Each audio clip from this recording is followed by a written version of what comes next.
저희가 다니엘서 말씀입니다. 다니엘서 4장 우리 32절에서 37절까지 말씀입니다.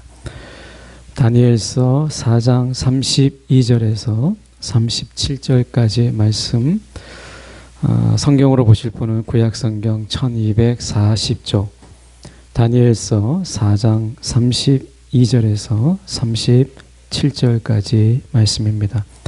제가 봉독해 올리겠습니다.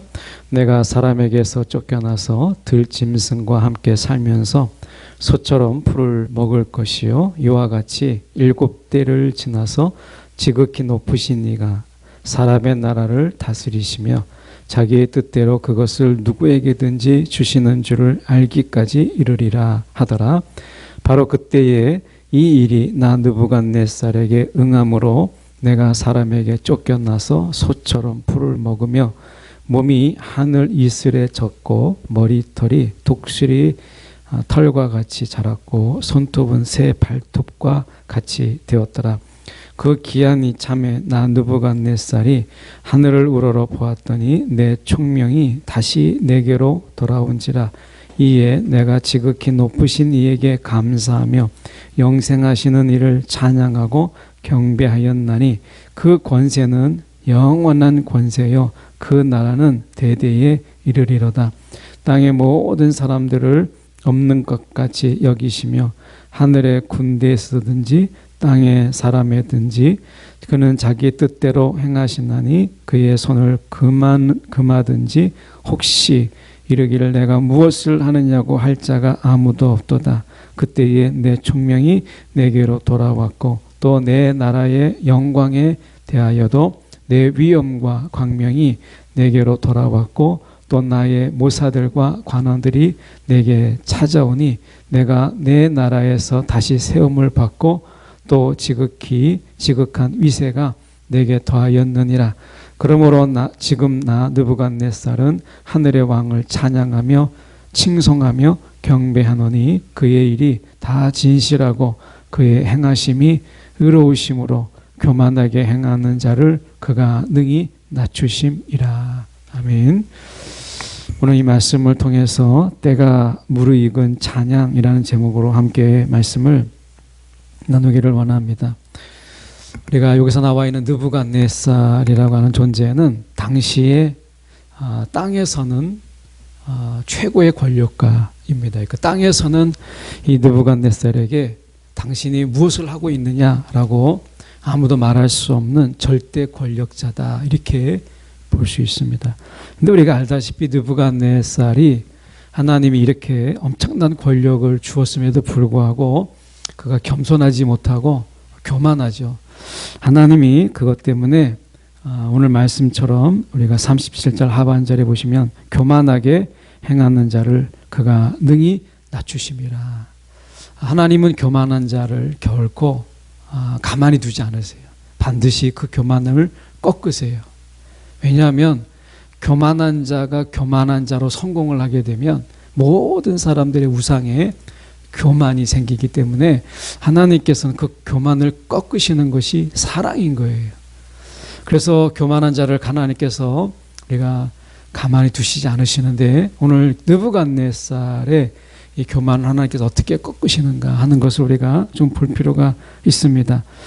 어떻게 보면 느부갓네살은 땅의 진정한 통치자예요. 당시에 땅은 그의 세상이었어요. 느부갓네살의 세상이었다, 이렇게 봐도 과언이 아닙니다. 하늘에서는 우리가 하늘의 왕이 있죠. 그리고 땅의 왕이 느부갓네살이에요. 그래서 하늘의 왕이 땅의 이 왕을 지배하고 다스린다라고 하는 생각을 느부갓네살은 생각하지 않았어요. 그러니까 자기의 통치 영역 속에서 땅에서는 내가 주인이고 하늘에서는 그게 누가 왕이든 자신은 상관이 없었던 것이죠. 근데 느부갓네살에게 하나님이 깨닫게 하신 것이 무엇이냐면 하늘의 왕이 결국 땅도 지배하시고 다스리신다라고 하는 것을 하나님은 깨닫게 하시기를 원하셨던 것이에요. 오늘 느부갓네살의 하나님의 이 통치를 통해서 우리가 무엇을 깨닫냐면 느부갓네살도 하나님이 이렇게 통치하시는데 저와 여러분의 삶은 하나님이 얼마나 통치하시겠어요. 그러니까 느부갓네살이 땅에서는 주인인데 그런 자도 하나님께서 이렇게 다스리신다면 저와 여러분의 삶은 하나님께서 얼마나 다스리시겠어요. 오늘 이 부분을 저희가 좀 보려고 하는데요. 오늘 보면 32절에 저희가 가서 보면 이렇게 되어 있습니다. 내가 사람에게서 쫓겨나서 들짐승과 함께 살면서 이렇게 되어 있어요. 사람들에게서 쫓겨난다는 이야기는 느부갓네살은 사람들의 으뜸이거든요. 그러니까 사람들 속에서는 그가 왕 노릇하는 자예요. 그런데 그가 사람에게서 쫓겨났다라는 이야기는 사람의 보호를 받지 못하고 사람 속에서의 그 권위, 그 권세가 다 아무런 의미가 없게 되었다라고 하는 것이죠. 그리고 그 다음에 보시면 들짐승에서 우리가 함께 살면서, 자, 들짐승이 여러 가지가 있잖아요. 육식도 있고 우리가 채식도 있는데 여기서 보면 소처럼 풀을 먹을 것이다라고 얘기했어요. 여러분 이거 동물의 왕국을 보십시오. 동물의 왕국을 보면 얼룩말이나 이런 어떤 채소를 먹는 이런 어떤 동물들이 항상 눈치를 보면서 먹잖아요. 그러니까 우리가 뭔가를 나뭇잎을 먹거나 뭘 먹을 때 이 채식을 먹는 이 동물들은 어떻게 하냐면 항상 뭔가를 이 주위를 돌아봐야 돼요. 육식 동물이 사자나 어느 이런 하이에나 이런 것들이 어느 순간에 자기를 덮칠지 모르기 때문에 항상 우리가 마음 편하게 막 먹을 수 있는 게 없어요. 갑자기 먹다가도 뭔가 느낌새가 이상하면 다 우르르 도망가고 이렇게 해야 되는 거죠. 느부갓네살이 세상의 땅에서는요, 사람의 사는 세상 속에서는 아무도 그를 건들 자가 없는데 생각해 보세요. 느부갓네살이 밥 먹을 때 누가 그 사람에게 대해서 밥을 왜 이렇게 늦게 먹느냐고 건들 사람이 있겠습니까? 그가 먹고 싶다라고 하는 것을 구하지 못하는 게 있겠습니까? 그런데 그가 이제 들짐승이 되어서 소처럼 이제 풀을 뜯어먹는 신세가 되었다라고 한다면 들짐승 중에 으뜸은 아니죠. 들짐승 중에서 최고의 자리가 아닌 거예요. 이것은 소처럼 풀을 먹는다라고 하는 것은 이제 힘없는 그런 자가 되었다라고 하는 거예요. 밥 하나 뭔가 제대로 먹을 수 없고 뭔가 자기가 잠을 잘 때에도 늘 편안하게 잘 수가 없는, 언제 어떤 상황에서 공격을 당할지 다른 짐승에게 먹이가 될지 아무도 모르는 일이에요. 그러니까 잠을 제대로 자겠습니까? 아니면 먹는 걸 제대로 먹겠어요? 그가 보면 이렇게 이야기하죠. 32절에 보면 풀을 먹을 것이요 이렇게 됐을 때 실제적으로 변화된 것은 그가 33절인데 바로 그때의 이 일이 느부갓네살에게 응함으로 내가 사람에게서 쫓겨나서 소처럼 풀을 먹으며, 그 다음에 약간 덧붙이는 게 있습니다. 몸이 하늘 이슬에 젖고 집이 없다는 거예요. 거처가 마땅치 않더라는 거예요. 그냥 들에서 자는 거예요. 집이 따로 없어요. 더군다나 머리털이 독수리털과 같이 자랐고, 이발한다라는 게 뭐가 있겠습니까? 그냥 머리가 자라면 그냥 머리 그냥 수북하게 자라는 거죠. 손톱을 누가 깎아주겠어요? 왕궁에 있을 때는 행여나 손톱이 자랄까 싶어서 잘라주는 자가 있고, 머리털이 자라면 행여나 머리털이 자라면 잘라주는 이발사가 있는데 지금 어떻게 됐어요? 거처할 곳도 없고 쉴 곳도 없고 보호하는 자도 없고 그가 걸 성도 없어요. 더군다나 머리털 하나 만져줄 자가 없으니까 어떻게 됩니까? 독수리 털처럼 우리가 그렇게 자랐고 터벅하게 그렇게 자랐고, 손톱이 얼마나 자랐는지, 손톱만 자랐겠어요? 발톱도 자라죠?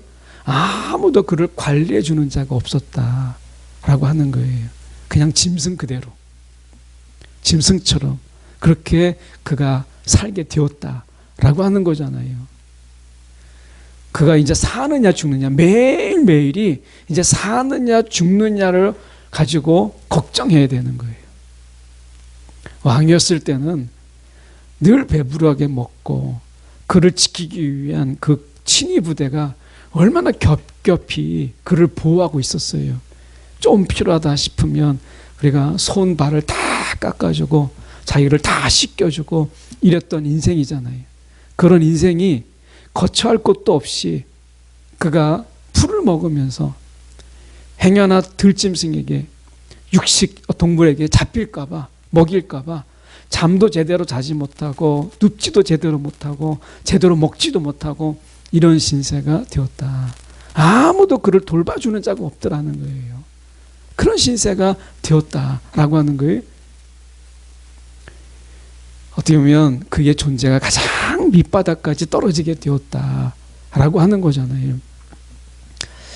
이건 어떻게 보면 우리가 느부갓네살만의 이야기가 아니라 어쩌면 여러분 사람이 보호할 사람이 없을 때, 보호받지 못할 때 인간은 어떻게 보면 들짐승보다도 더 못한 그런 상황에 놓여 있는 경우가 참 많잖아요. 얼마 전에 뉴스에도 보면 한 노인이 집에서 돌아가셨는데 아무도 그를 찾는 이가 없는데 냄새가, 그 시신이 썩는 냄새가 아직 그분이 거기에 있다라는 걸 알려준 거예요. 그 냄새가. 그래서 사람들이 너무나 이상한 냄새가 난다 해서 문을 열어보니까 혼자 돌아가신 거예요. 그 냄새가 그 사람들을 인하여 내가 여기에 지금 있다, 마지막 가는 길에 냄새로 알렸다는 거잖아요. 사람은 누군가의 보호를 받아야 되는 존재예요. 우리가 만물의 영장이라고 하지만 하나님이 인간을 만들 때는 보호받아야만 우리가 살 수 있는 존재로 만드셨어요. 보호받아야 될 존재로 인간을 지으셨어요. 인간은 보호받지 않는 이상 들짐승보다도 더 못한, 들짐승 중에 정말 약한 자가 될 수밖에 없다라고 하는 거예요. 그런 존재가 되는 것이에요. 느부갓네살이 하루아침에 그가 최고의 자리에 있다가 땅에서 가장 낮은 자가 되었다는 것을 묘사하는 거죠. 이 지상에서 그는 최고의 권력자고 가장 높은 자였는데 지금 이 묘사 속에서 느부갓네살은 이 지상에서 가장 짐승 같고 가장 비천한 존재로, 가장 낮은 자로, 보호받지 못하는 그런 존재로 살게 되었다라는 거예요. 차라리 동물로 태어났다면, 소는 아니잖아요. 동물로 태어났다면 자기 본능이라는 게 있어요. 자기 보호 본능. 그리고 고슴도치를 보십시오. 자기를 보호하기 위해서 어떻게 합니까? 나름대로 그 날카로운 것을 가지고 있잖아요. 짐승들은 자기 나름대로 자기 보호색을 가지고 있든지, 하다못해 자기 보호색을 가지고 있든지, 아니면 자기가 도피할 수 있도록 도마뱀처럼 꼬리를 자르고 도망갈 수 있든지 자기가 나름대로 다 생존의 방법을 주었어요. 근데 사람이 들짐승처럼 될 때 이것처럼 약한 게 없어요. 사람은 내가 거처할 집이 필요해요. 내가 누울 집이 필요한 거예요. 사람은 들에서 사람은 살 수가 없어요. 예. 아프리카 같은 데만 해도 낮에는 우리가 영상 52도거든요. 52도인데 저녁에는 한 23도, 24도예요.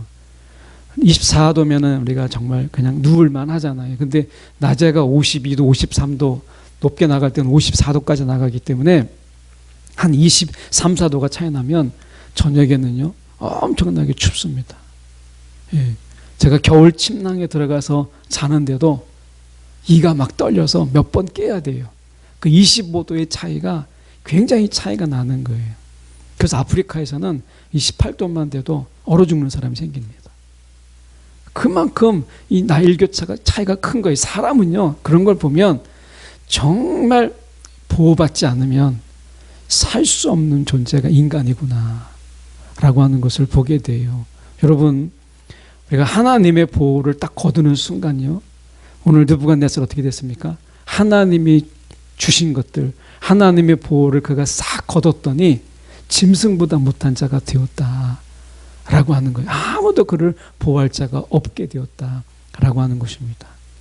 오늘 우리가 이 세상에 사는 동안에 여러분, 우리가 살고 있는 것, 우리 하나님의 보호가 없으면 우리가 이 자리에 있을 수가 없어요. 하나님의 그 사랑의 보호하심이 우리가 순간 걷어버리게 되면 여러분 우리는 아무것도 아닌 거예요. 느부갓네살이 그걸 보여주는데 말씀 속에서 우리가 좀 더 보시면 이렇게 말씀하죠. 우리가 32절에 보시면 이와 같이 7대를 지나서라고 되어 있어요. 7대. 7대라고 하는 것은 딱 7년을 말하지는 않아요. 그래서 영어 성경에도 7 years라고 되어 있지 않고 7 period나 아니면 7 times라고 되어 있어요. 이것은 뭐냐면 그가 7번이라는 거잖아요. 7번. 7대 또는 7번. 7기간이니까 7년은 아니거든요. 그렇다면 적어도 느부갓네살이 적어도 깨달을 때까지예요. 이 7년이라 이 7대라고 하는 것은 느부갓네살이 깨달을 때까지예요. 무엇을 깨닫게 하시느냐라고 하는 거 보면 32절에 우리가 이렇게 말씀하죠. 7대를 지나서 지극히 높으신 이가 하나님 사람의 나라를 다스리시며 자기의 뜻대로 그것을 누구에게든지 주시는 줄을 알기까지 이르리라. 이렇게 돼 있어요.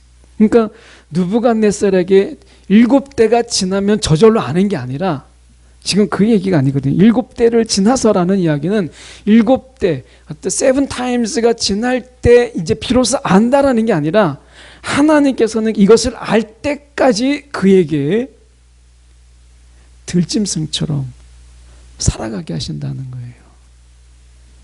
이걸 거꾸로 이야기하면 영적 의미 속에서 우리가 이 비밀을 알 때까지는요, 우리는 사람이기보다 그냥 짐승 같은 거예요. 그러니까 이 영적인 비밀을 아는 자가 사람처럼 산다라는 거거든요. 이 비밀이 뭐예요? 영적 비밀이 보면 지극히 높으신 이가 사람의 나라를 다스리신다. 하나님이 지금 사람의 나라를 다스리신다. 이 말은 사람을 다스리신다라는 거예요. 사람의 나라를 다스린다면 사람을 다스리신다라는 거예요. 저와 여러분의 삶을 하나님이 다스리고 계시다라고 하는 거죠. 자, 그 다음에 더 중요한 것은 하나님의 주권의식이에요. 자, 자기의 뜻대로 그것을 누구에게든지 주시는지를 자기의 뜻대로입니다. 자기의 뜻대로. 하나님의 주권을 말씀하고 있다는 거예요. 우리가 점점 우리의 삶 속에서 하나님의 주권은 약해지고 사람의 인권이 높아지는, 어떻게 보면 사람의 주권 이런 부분들이 더 높아지는 이런 부분들을 보게 돼요. 여러분, 하나님의 주권을 알 때까지는요, 사람은 사람이 아닌 거예요. 하나님의 주권, 이 하나님의 주권이 우리가 다시 반복돼서 우리 가운데 이렇게 이야기합니다. 지금 말씀해 보면 우리가 34절에 보니까 이렇게 이야기하잖아요. 지금 말씀해 보면 35절 죄송합니다. 35절에 반복돼요. 이게 더 풀어지는 말씀인데, 그는 자기의 뜻대로 행하시나니 그의 손을 금하든지 혹시 이르기를 내가 무엇을 하느냐고 할 자가 아무도 없도다. 하나님의 주권입니다. 오늘 하나님의 주권이 우리 가운데 있어요. 하나님 왜 나에게 이렇게 하시느냐? 하나님 왜 이렇게 하십니까? 라고 우리가 말할 수 없다라는 거예요. 하나님의 주권이 오늘 저와 여러분 가운데 있다라는 거예요. 그러니까 이 주권 아래에서는요, 우리는 감사할 뿐인 거예요. 제가 오늘 이렇게 설교를 준비하는데 목사님, 아는 목사님하고 전화 통화를 하게 됐어요. 통화를 하게 됐는데, 요새 이렇게 연락이 없느냐고 이렇게 이제 이야기를 하다가 그분의 근황을 들어보니까 너무 안타까운 소식인 거예요. 그분 목사님이 시찰에 속한 목사님이신데, 이 목사님이 성도라고 해봤자 목사님 가정하고 그리고 같이 이제 동역하시는 안수 집사님 가정, 딱 두 가정만 있는 거예요. 근데 이분이 생활이 좀 어렵잖아요, 목사님이. 그래서 목사님이 무엇을 했냐면, 이제 지하철 타고 이제 여기 어디 가면 이렇게 이제 보관함에 그 물건을 찾아가지고 어디 보관함에다가 맡기십시오 라고 이제 전화 오는 대로 움직이는 거예요. 한 일주일 동안 했다는 거예요. 이게 이제 4월인데 최근에 경찰에 이제 수사를 받고 검찰로 이제 넘어가서 재판을 받았는데 알고 보니까 이 보이스피싱의 그 팀의 전달책으로 된 거예요. 이분은 이제 그 벼룩시장을 통해서 내가 좀 조금 형편이 어려우니까 내가 이걸 좀 가사에 도움이 되지 않을까 싶어서 일주일 동안 그 얼마나 되겠어요? 그런데 일종의 그것을 전달해 준 거예요. 전달책이 된 거죠. 검찰에서는 이거는 모르고 한 게 아니다. 아는데 한 것이다. 굉장히 고의성이 있다. 이렇게 해가지고 검찰에서요. 그 일주일을 했는데 5년을 구형을 했다는 거예요. 5년. 이건 너무 괘씸죄다. 5년을 구형했다는 거예요. 그래가지고 이 목사님이 이제 1심을 받았는데 1년 징역형이 된 거예요. 1년. 그래서 지금 교도소에 있어요. 수감돼 있어요.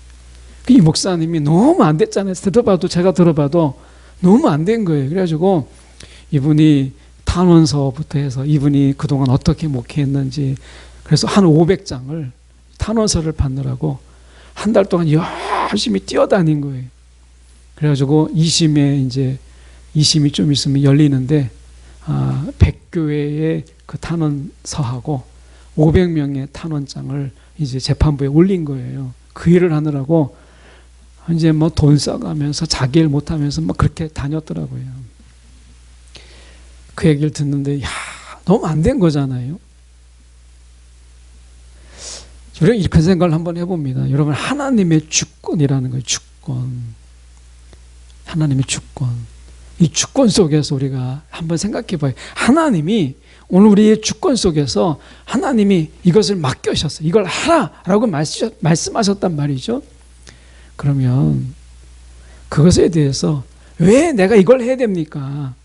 라고 하는 것을 여러분 우리가 그렇게 불평할 수가 없다는 거예요. 하나님의 주권. 이 겸손케 한다라는 것, 교만을 꺾으신다라는 게 무엇이냐면 여러분 인간의 교만이라는 게 뭐냐면 하나님의 주권을 인정하지 않는 것이 최고의 교만이에요. 교만은 하나님의 주권을 인정하지 않는 거죠. 하나님이 지금 너는 여기에서 있어라 라고 한다든지 너는 이 일을 해라 라고 했을 때 내가 하나님의 주권을 인정하고 내가 그 자리에 있는 거예요. 우리가 생각해 보세요. 우리가 다 잘 나가는 자리, 다 멋있는 자리, 남이 우러러보는 자리, 그런 자리 있고 싶지. 다 느부갓네살의 왕처럼 호령하고 지배하고 그리고 뭔가 명령할 수 있는 자리에 다 앉고 싶지. 누가 느부갓네살 자고 있는데 침소를 지키는 보초병이 되고 싶은 사람이 누가 있으며 느부갓네살이 지나갈 때 우산을 받쳐주면서 비 맞는 자가 되고 싶은 자가 누가 있겠어요. 그런데 오늘 느부갓네살을 통해서 하나님 말씀하시는 게 바로 그거예요. 느부갓네살이 지명하고 지시하고 명령하는 것도 땅의 사람들이 거부할 수 없거늘 느부갓네살이 명령하는 것을 누가 거부할 수 있겠어요. 그런데 온 천지를 다루시는 하나님의 주권으로 느부갓네살을 짐승이 되게 하면 느부갓네살은요 짐승이 되어야 되고 먹고 자는 데서 늘 눈치를 보면서 정말 마음 편하게 잘 수 없는 그런 동물이 된다라고 한다면 그는 그렇게밖에 될 수밖에 없다라는 것을 그가 깨닫게 된 것이죠. 오늘 하나님의 주권이 우리 가운데 있어요. 하나님의 주권. 여러분 하나님의 주권 속에서 내가 만족스럽지 못하고 내가 불평스러운 그런 곳이 있을지라도 여러분 우리가 감사함으로 여러분 내가 그 자리를 지키는 것 이게 겸손이라는 거예요.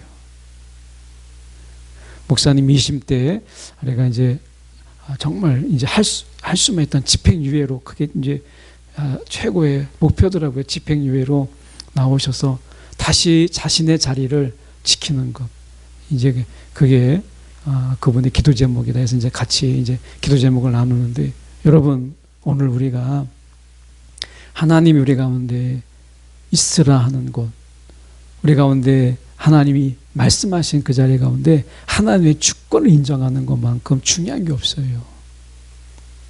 그래서 말씀이 이렇게 말씀합니다. 말씀해 보시면 우리가 33절의 말씀에 다시 돌아가서 보시면 바로 그때에 이 일이 일어나 하나님의 말씀이 그대로 이루십니다.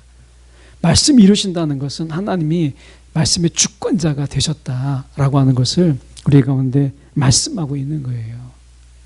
느부갓네살을 다시 왕위에 앉게 하는 것도 하나님이세요. 말씀해 보면 우리가 36절에 보시면 그때에 내 총명이 내게 돌아왔고 내 나라의 영광에 대하여도 내 위엄과 광명이 내게 돌아왔고 이렇게 돼 있잖아요. 하나님이 그렇게 하시는 거예요. 세우시는 자도 하나님이시고 패하시는 자도 하나님이 하시는 거예요.